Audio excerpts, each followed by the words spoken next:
In today's story, I want to share an experience that began as the most ordinary, mundane task imaginable, yet somehow escalated into an encounter so absurd and unnecessary that it still feels unreal to me every time I think about it. And it all started on a late afternoon when I had just finished work and decided to take advantage of one of the city's shared scooters to run a few errands before heading home, a method of transportation I had used countless times before without incident, simply because it was fast, convenient, and required none of the hassles of parking, traffic, or waiting for buses, which meant that in my mind, I was performing a normal, everyday action, scanning a QR code on a parked scooter to unlock it through the official rental app, a process I had done dozens of times in the past without even thinking about it. The street where I found the scooter was relatively quiet, lined with low-rise buildings, scattered cafes, and a few small shops, the kind of area that feels calm and pedestrian-friendly in the late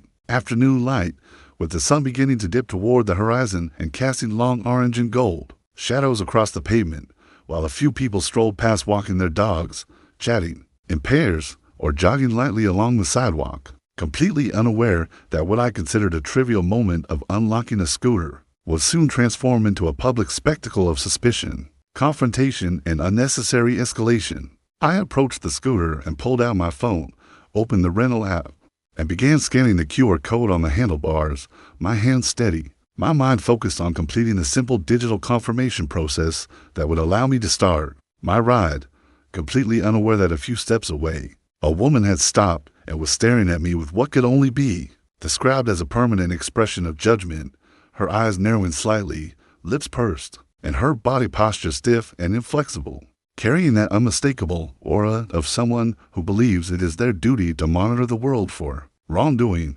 even when none exists. And for a brief moment, I tried to ignore her, assuming that she might just be another curious pedestrian who had noticed me scanning the scooter. But she didn't move on. Instead, she walked closer, her steps deliberate and purposeful, her gaze fixed on me as if my simple act of holding a phone and pointing it at a QR code was somehow suspicious.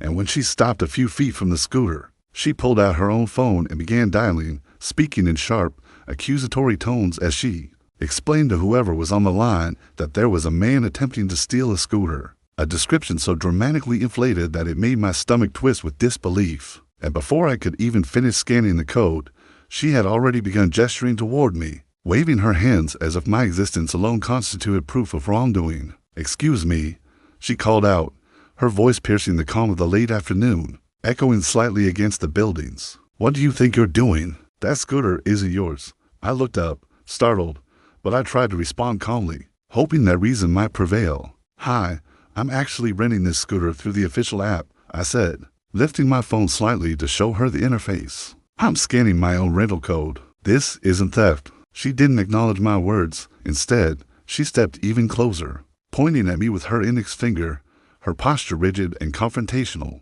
"I don't care," she snapped. "I've seen people take things that aren't theirs. I'm calling the police. You don't belong here." I felt a wave of frustration and disbelief wash over me as I held my hands up in a gesture of peace, hoping to de-escalate the situation. "Ma'am, I'm not stealing anything. You can check the app. It will show my rental confirmation. I'm authorized to use this scooter. I paid for it." Her gaze didn't soften. If anything, it hardened further. She spoke louder into her phone, recounting her version of events with the kind of dramatic intensity that seemed designed to make the story as suspicious as possible, telling the person on the other end that a man was trying to steal a scooter, that he had been lingering along, and that she was concerned for public safety, all while I stood there, completely calm, the scooter humming softly beneath me as the app confirmed that the rental had successfully begun. I glanced around and noticed a few onlookers stopping to watch the unfolding drama, some whispering to each other, others simply observing with curiosity, and I could feel a tight knot of anxiety forming in my chest, not because I had done anything wrong, but because suddenly an ordinary, legal action had been transformed into a public spectacle and I had no control over. How long this would take or how it would escalate, minutes stretched on as we waited for the police to arrive, and during that time, I tried again to explain clearly and calmly that I had rented the scooter, that the app showed the confirmation, and that there was nothing suspicious about my behavior. But the woman was already so convinced of my guilt that I doubted any explanation would have made a difference. She seemed determined to see me as a criminal, and each of her gestures, each sharp word, reinforced the absurdity of the situation. Eventually, the sound of sirens approached, and a police car turned the corner, pulling to a stop near the curb with its lights flashing, casting intermittent red and blue reflections across the buildings and pavement. Two officers stepped out, surveying the scene, one approaching me first with a calm but attentive posture, while the woman waved her phone toward them, still shouting accusations about attempted theft. The first officer spoke politely but firmly. "Evening, sir. We received a call about a man allegedly trying to steal a scooter. Can you explain what's happening?" I exhaled slowly, relief and anxiety mixing together. "Yes, absolutely," I said, holding up my phone and showing the rental confirmation. "I rented this scooter legally through the app. I scanned my personal QR code to unlock it. I'm authorized to use it. I'm not stealing anything." The officer glanced at the phone, then back at me, then at the woman, who now appeared slightly less confident as her narrative collided with the reality displayed on my screen. "So, you're saying this is your rental?" he asked. "Yes, exactly," I replied, trying to keep my voice steady. "Everything is confirmed through the official app." The woman stepped forward, insisting once again that my behavior had looked suspicious and that she had reason to believe I was attempting to steal. But the officer listened calmly, then addressed her directly. "Ma'am, scanning your personal rental code on a shared scooter you paid for is not illegal. He has every right to use this scooter. There is no crime here." Her face tightened in disbelief, frustration clear in every line of her expression. But there was no room left for her to escalate further. The officers had seen the proof, and the facts were clear. "Sir, you're free to go," the officer added, giving me a small, reassuring nod. I exhaled fully, relief washing over me in a tangible wave, while the woman muttered angrily under her breath and finally walked away, clearly irritated that her assumptions had been disproven publicly. The officers thanked me for staying calm and cooperative before returning to their vehicle and driving off, leaving me with the scooter, the quiet street, and a lingering sense of disbelief at how quickly a normal, legal action could have escalated into an unnecessary drama involving police and public confrontation. As I finally began riding the scooter down the street, the late afternoon light fading into a soft twilight, I reflected on the absurdity of the entire situation, thinking about how ordinary moments can suddenly collide with someone else's biases and assumptions, how quickly judgment can escalate into confrontation, and how maintaining calm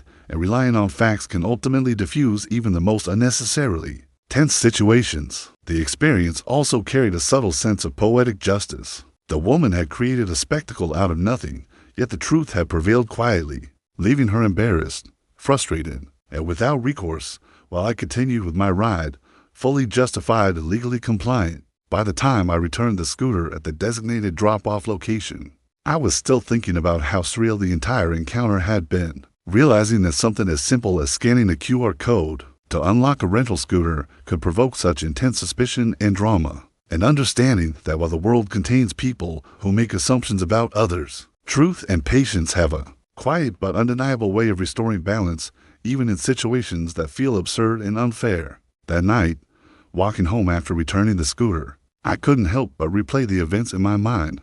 The woman's angry, judgmental expressions, the way she had escalated so quickly, the sound of her voice as she described my crime into the phone, the small crowd of onlookers, and finally, the quiet vindication when the police confirmed my legal use and the woman had no choice but to leave, frustrated and embarrassed. It served as a reminder that ordinary actions are often misinterpreted, that assumptions can lead to unnecessary conflict, and that the calm presentation of facts can prevent situations from becoming far worse, even when faced with someone convinced of their own righteousness. Ultimately, I had done nothing wrong.